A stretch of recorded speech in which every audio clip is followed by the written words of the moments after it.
What is up, my friends? Welcome back to the Daily Dose, coming at you at day number 304 today. We are still in the book of 1 Corinthians. We're going to be looking at some of the major bullet points in chapters 7 and 8, okay? So for this 304th day of our yearly Bible reading plan, we have got 1 Corinthians 7 and 8 along with Psalm 144 to read. So I encourage y'all to read that, if you haven't already, in your own time. We're just going to look at a few of the major bullet points, like I said, and make some comments along the way. Okay, so first thing, Paul jumps into some concerns about married life, right? And this is interesting.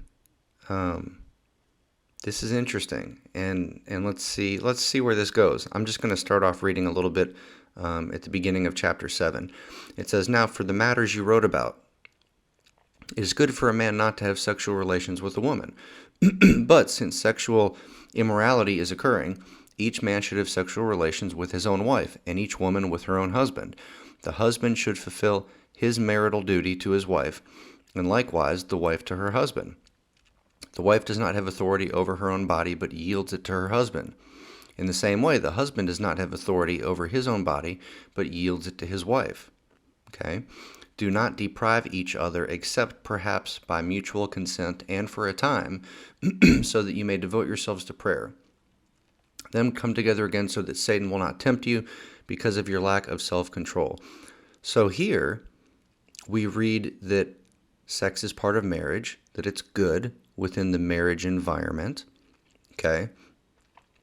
We read that the husband has a duty to please his wife in that area, and a wife has a duty to please her husband in that area. Okay? And here we also see that it says, "Do not deprive each other," and the implication there is of sex. "Do not deprive each other of sexual relations, except perhaps by mutual consent and only for a time."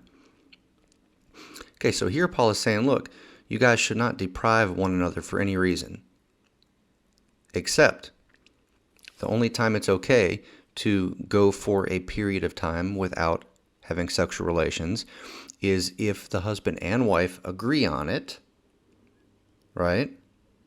And if it is temporary for a time, right? So by mutual consent, okay, mutual consent and for a time. The implication there is for a short period of time, right? And then it says, "so that you may devote yourselves to prayer." Okay, so here, I know most of the guys are like, yeah, that's what I'm talking about. So, yeah, sex should happen, and sex should happen often. How often is often? I don't know. It doesn't specifically say, right? But whenever somebody talks about doing something often and not depriving each other, that seems to be something that happens relatively frequently, right? For some people, that may be every day. For some people, that may be a couple times a week. That's up to a couple to decide, right? But I think the point here is that it needs to happen as often as the person that has the higher drive would like it to happen. Seems to be what it is saying here, okay?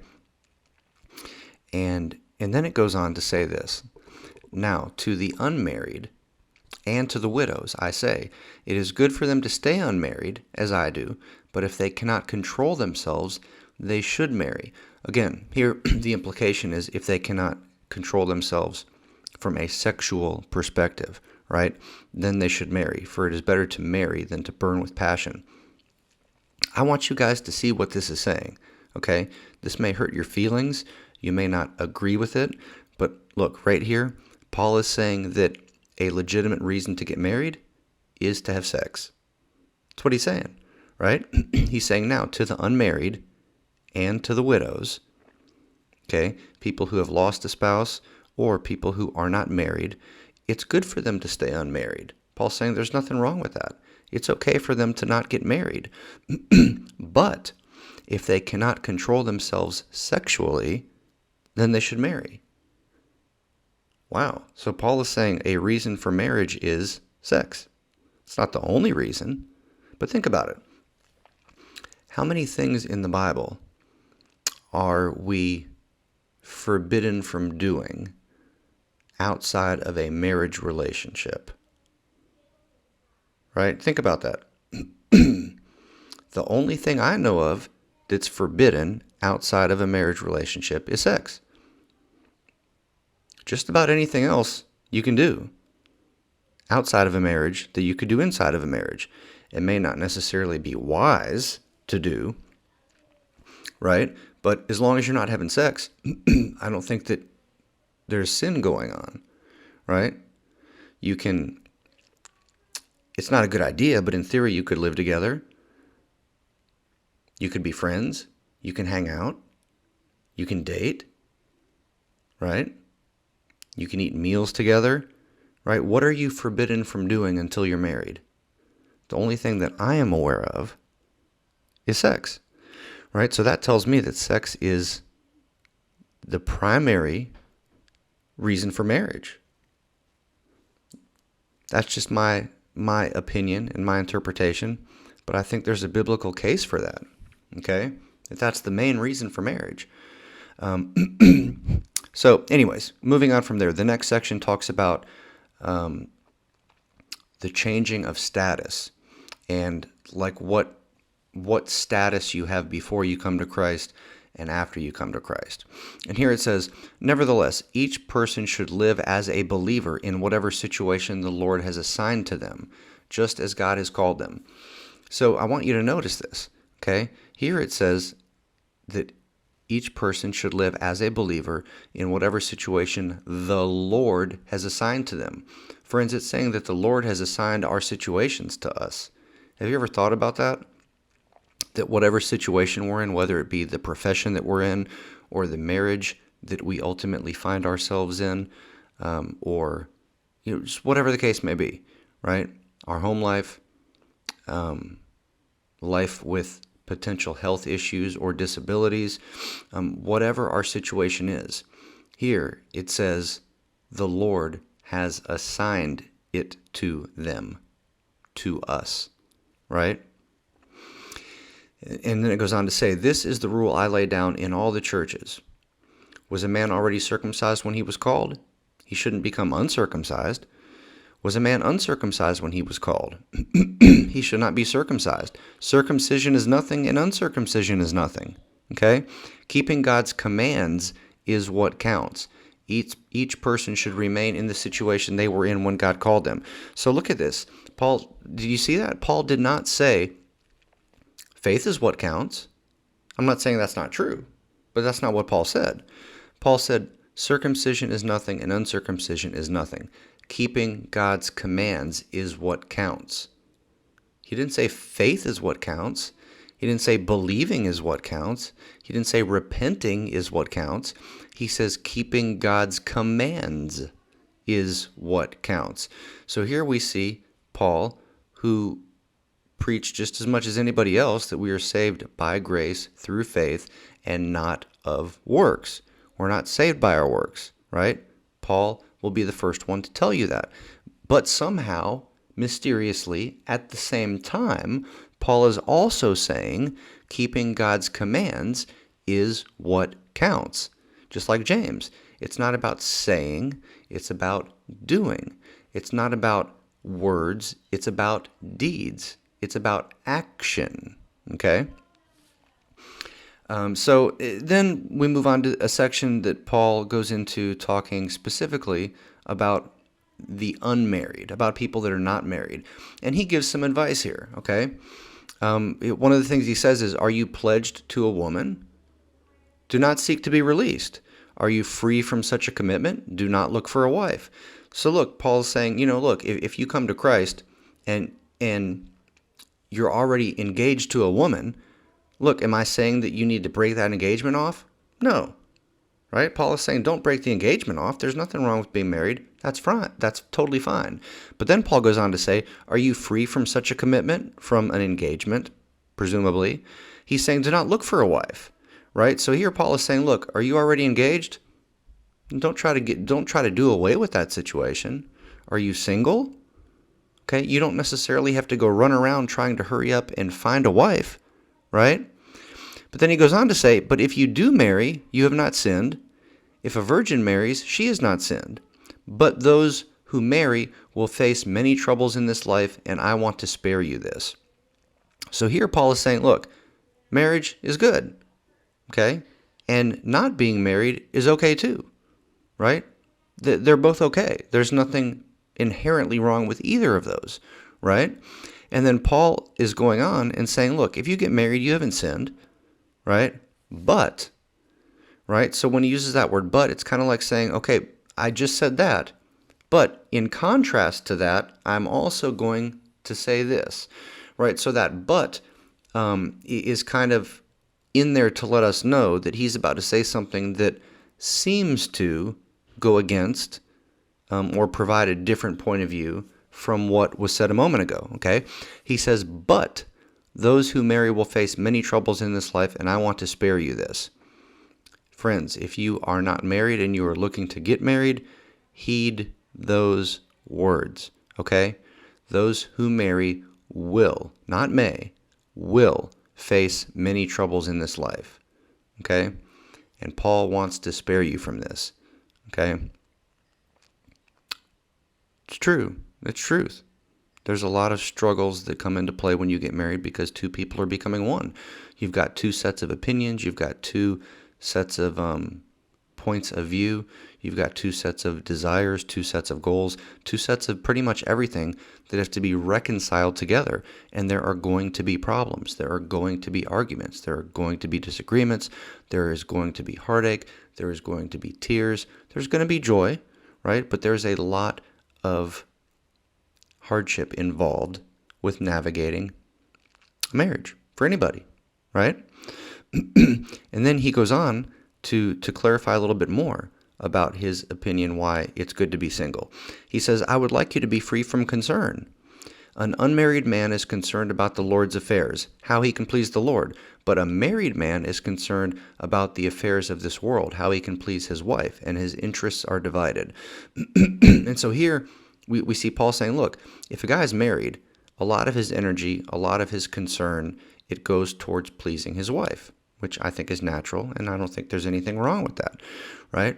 But Paul's saying, look, if you're single and you're not married, then all of that extra attention and energy that would have gone to your wife, now that can be and probably is naturally directed to the Lord. Okay, so here Paul's giving some reasons. He's doing a little bit of reasoning on why marriage is good and why a person might want to get married, but he's also explaining why marriage may not be the best for everybody and what some benefits are of remaining unmarried, okay? And then we go on to the last section. It talks about food and food that's sacrificed to idols, right? And this isn't just about food, okay? That's what they talk about, but it's really more of an example of a broader concept, right? Here, Paul is saying that, look, some people are afraid to eat food sacrificed to idols, right? Food is food. It's clean. Like if somebody else sacrificed it to an idol and you're not aware of it, you're not worshiping the idol. You're just eating lunch, right? You don't know where that came from, right? So Paul is seeming to say, as we've read in other books of the Bible, look, anything is permissible to eat. If food has been sacrificed to idols, I mean, it's still just food. It goes in one end and it comes out the other. As long as you're not engaging in worshiping the other idols, then it shouldn't be a problem if you eat food that had been worshipped to some false god somewhere, right? But then Paul starts talking about how, well, what if there are people who don't quite grasp or understand that freedom in Christ, and they are still offended, and they think that it's wrong to eat that kind of food, right? What if they think that's wrong even though it's not? And then Paul goes on to say, look, be careful that the exercise of your rights does not become a stumbling block to the weak. For if someone with a weak conscience sees you with all your knowledge eating in an idol's temple, won't that person be emboldened to eat what is sacrificed to idols? So this weak brother or sister for whom Christ died is destroyed by your knowledge. Is destroyed. That's interesting. It doesn't say that they stumble. It doesn't say that they sin. It says they are destroyed. That's a very strong word, right? And I think that that word hints towards like ultimate destruction, i.e.,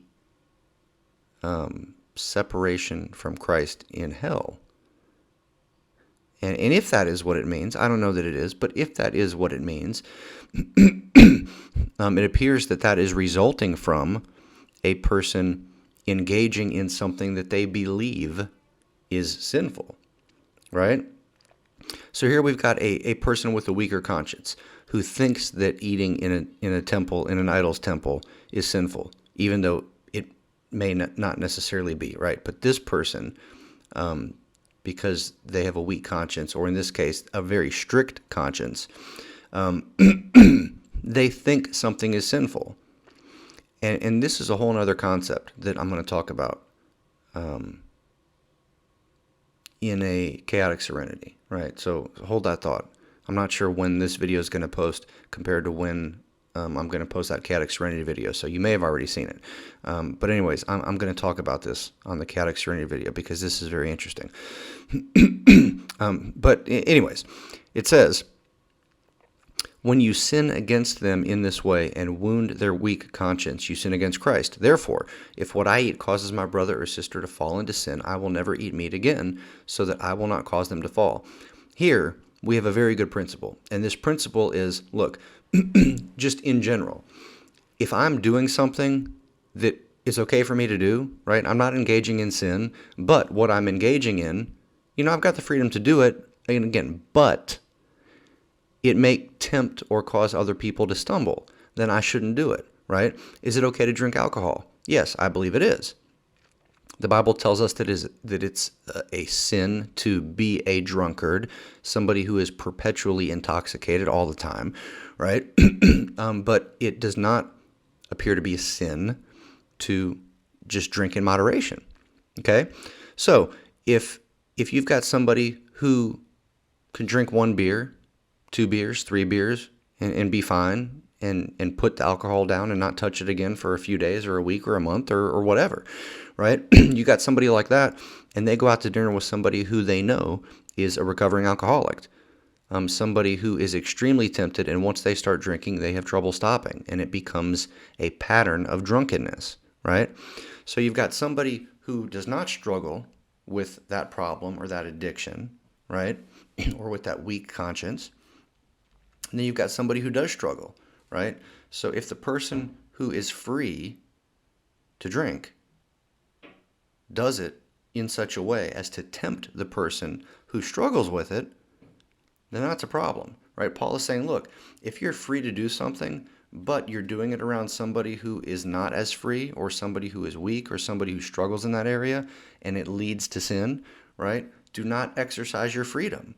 It's better for you to withhold that freedom from yourself as opposed to possibly encouraging a brother or sister in Christ to stumble. Right? Does that make sense? For example, is it sinful to dress a certain way in the summertime? Is it sinful for a girl to wear short shorts? Well, in and of itself, probably not. But if you're going to be around a whole bunch of guys and you're a female and you're wearing really short shorts, you can probably guess that that's going to be visually tempting to some of the guys.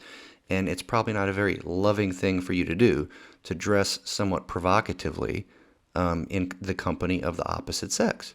It's probably not wise. Is it a sin in and of itself? Not necessarily, no, right? But could it cause somebody else to stumble? Yes. Okay, so what should you do? Err on the side of caution, right? Anyways, that's all I got for today, friends. Thanks for being here. Thanks for your time. Appreciate you. Love you. And hey, until we meet again, deuces.